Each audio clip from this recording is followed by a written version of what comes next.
teman-teman, perkenalkan di sini aku Evelyn dari kelas 12 IPS 2. Di sini aku mau mewawancarai beberapa siswa dari SMA Negeri 20 Jakarta yang memiliki prestasi tentunya yang keren-keren di bidangnya masing-masing. Mungkin sebelumnya kita perkenalan diri terlebih dahulu kali ya dari yang paling kiri. Oke, halo semuanya. Perkenalkan nama saya Diki Dermawan. Di sini saya dari kelas 12 IPS 3. Nah, prestasi yang saya naungin itu prestasi dari Pramuka. Prestasinya adalah saya kemarin bulan Agustus kemarin mengikuti Raimuna Nasional yang ke-11. Oke, perkenalkan nama saya Abi Wicakseno dari kelas 11-1. Di sini prestasi yang pernah saya raih yaitu di tingkat nasional. Yang pertama itu pada bulan Maret 2023. Nama kejuaraan itu yaitu Invitasi Atletik Pelajar DKI Jakarta. Nah, di situ banyak dari luar kota mendaftar dan bersaing di kejuaraan di situ. Ada dari nomor tolak peluru, lempar lembing, lempar cakram, dan lari.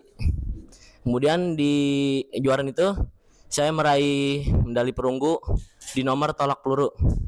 Dan kemudian ada kejuaraan semi nasional lagi baru kemarin hari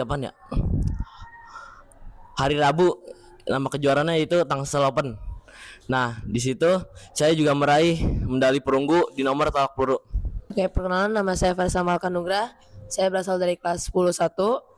Prestasi saya di nasional yang udah saya dapetin yaitu meraih medali emas di Kemenpora RI dengan kelas putra B. Perkenalkan, nama saya Taufik Saiful Mujahid. Saya dari kelas 12 IPA 2. Prestasi nasional yang sudah saya raih itu kejuaraan Senkaido itu memperebutkan piala Menpora RI. Saya meraih juara 2 di sana. Perkenalkan, nama saya Ramzi Anmar. Saya dari kelas 12 IPS 2. Kejuaraan yang prestasi yang setelah saya raih di kejuaraan bidang olahraga pencak silat. Yang pertama itu ada Senkaido Piala Kemenpora RI tahun 2023. Saya mendapatkan juara 3 kelas E Putra, dan Menpora RI lagi bulan Oktober itu saya juara 1 kelas F Putra. Perkenalkan, nama saya Rahmani Afrianti dari kelas 12 IPS 3. Saya menjuarai kejuaraan Senkaido dari bidang pencaksilat, juara 1 seni tunggal putri, dan kejuaraan JKTC tahun 2020-2021 itu juara 1 di seni tunggal putri. Halo semuanya, perkenalkan nama saya Hamam Miftahul Ulum dari kelas 11-1. Untuk kejuaraan nasional yang telah saya dapatkan itu kejuaraan di bidang olahraga bela diri pencaksilat pada kejuaraan Senkaido, memperebutkan Piala Kemenpora RI tahun 2023, memperoleh juara 1 tingkat nasional kelas J Putra. Wah, keren-keren banget ya prestasinya ya. Tapi mungkin di sini aku ada beberapa pertanyaan nih, tapi nggak semuanya jawab. Di sini aku mau nunjuk satu orang buat bantu jawab pertanyaan aku ya. Lebih dari satu orang deh, mungkin 2-3 orang. Oke, untuk Faresa deh, cara latihannya itu tuh kamu gimana sih untuk dapat prestasi yang keren banget kayak gitu? Oke, izin menjawab. Jadi mungkin metode latihan yang udah saya lakukan yaitu dari pelatih saya. Yang pertama tuh kita ada latihan fisik. Nah, latihan fisik itu kita rutinitas. Jadi mungkin berkala gitu. Dalam seminggu itu kita bisa latihan 4-5 kali. 2-nya fisik, 3-nya teknik. Nah, pas di fisik ini kita tuh biasanya jogging 30 menit. Terus juga shuttle run.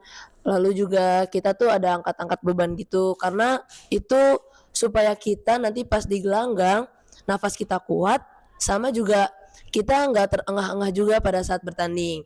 Lalu kita juga ada latihan teknik yang dimana tuh karena kita nih juga sekarang pada tahun ini tuh ada peraturan baru. Jadi peraturan lama sama peraturan baru kan beda.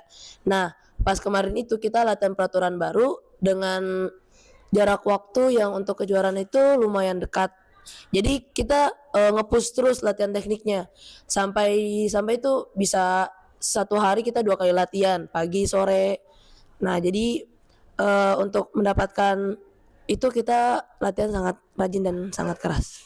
Oke, makasih Faresa. Mungkin sekarang kita tanya ke yang cewek sendiri kali ya. Mungkin boleh Hani ceritain gitu cara latihannya tuh gimana buat dapet prestasi yang sangat mengagumkan. Buat cara latihannya itu nggak mudah. Jadi kita latihan biasa yang tadi pagi sore, di pagi itu biasa kita latihannya conditioning sebelum mendekati kejuaraan. Conditioning itu biar tubuh kita tuh di pagi hari tuh nggak terlalu kaku. Ya kita geraknya itu biasa menggunakan alat-alat yang kayak kon, terus leader deal, itu kita main alat-alat itu. Terus kalau saya di bidang seni, jadi saya agak bergerak seni tunggal itu tuh gerakannya mungkin ngalir gitu. Ngalir itu gerakan tapi nggak terlalu berpower. Jadi hanya gerak, jadi tidak terlalu di-push banget buat waktunya gitu. Oke, tadi kan mungkin dari pencak silat ya kali ya.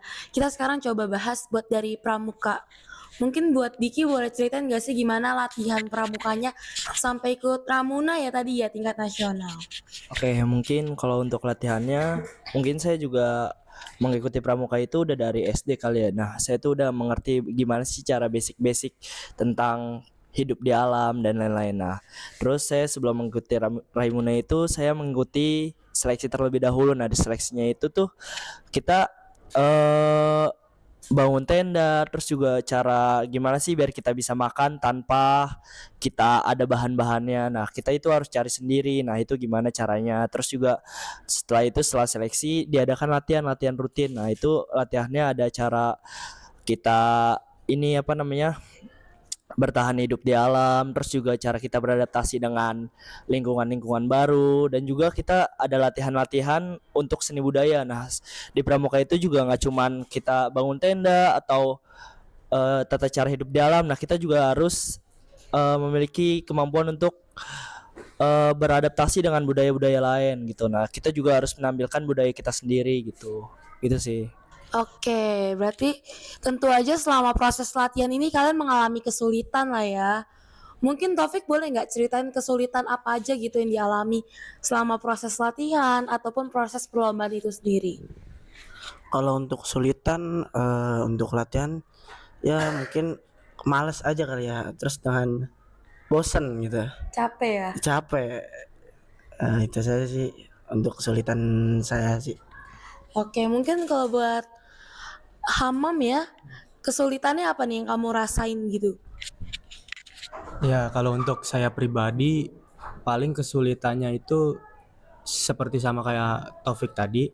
Yang pertama ya mungkin ada rasa malasnya. Nah, terus yang kedua itu biasanya ada bentrok waktu antara misalnya ke sekolah, terus biasanya kan pulang sekolah itu kita tuh langsung berangkat latihan sampai malam atau ada waktu acara keluarga dan lain-lain. Banyak sih.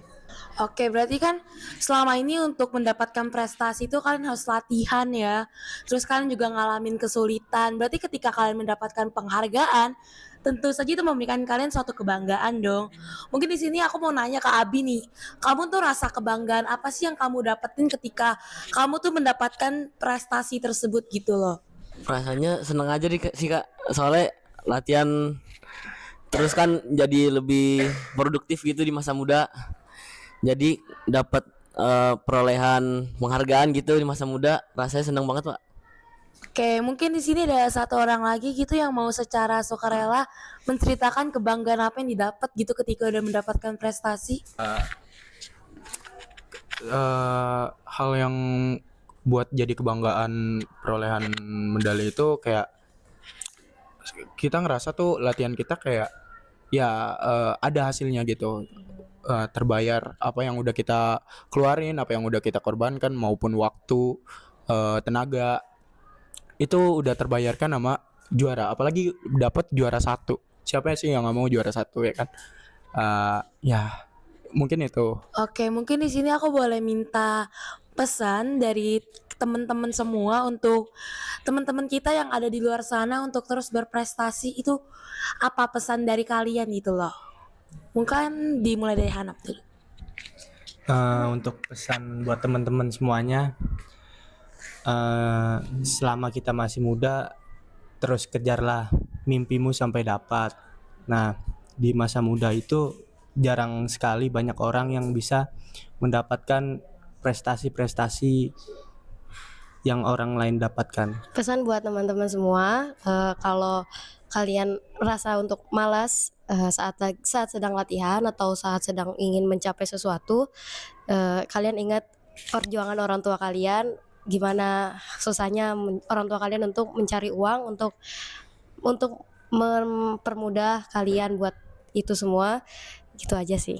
Pesan dari saya itu kalau kalian ngerasa gagal atau apa, ngerasa kayak ya kita nggak punya nih basic di sini, itu tuh kalian tuh harus mulai coba sesuatu yang bikin kalian penasaran gitu.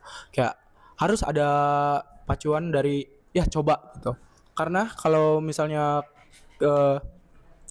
kita nggak coba itu, kita nggak bakal tahu apa yang akan terjadi. Mungkin kalau misalnya kita berhenti di situ, ya semuanya bakal berhenti karena semua yang udah kita lakuin itu udah sia-sia banget. Walaupun kita udah latihan apa, cuma kalah sekali itu nggak bakal ada pengalaman yang bakal kalian coba lagi, karena lebih baik kita mencoba.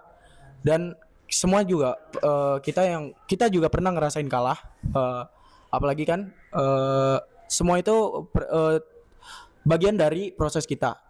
Ya semangat buat coba. Pesan saya, jangan menyerah, jangan buang waktu kalian untuk yang tidak bermanfaat. Lebih baik prestasi agar lebih baik lagi. Kalau pesan dari saya untuk teman-teman yang mungkin masih sering kalah atau sering gagal untuk mendapatkan medali, lalu udah malas untuk latihan, udah bosan dengan suasananya, ingat, seorang juara tidak akan lahir dari rasa malas. Jadi lawan rasa malas, karena rasa malas itu sendiri yang membuat Anda kalah. Seperti itu. Oh, dari saya mulai dulu aja.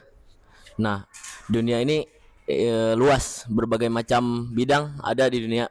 Jadi apapun bidangnya, terus coba, terus tekuni. Itu aja. Kalau dari saya mungkin banyaklah coba-coba hal baru, karena kita belum tahu di mana kita akan mengukir prestasi atau di mana bidang kita yang akan benar-benar menghasilkan prestasi buat kita. Jadi jangan pernah untuk bosan dengan hal-hal baru. Itu aja.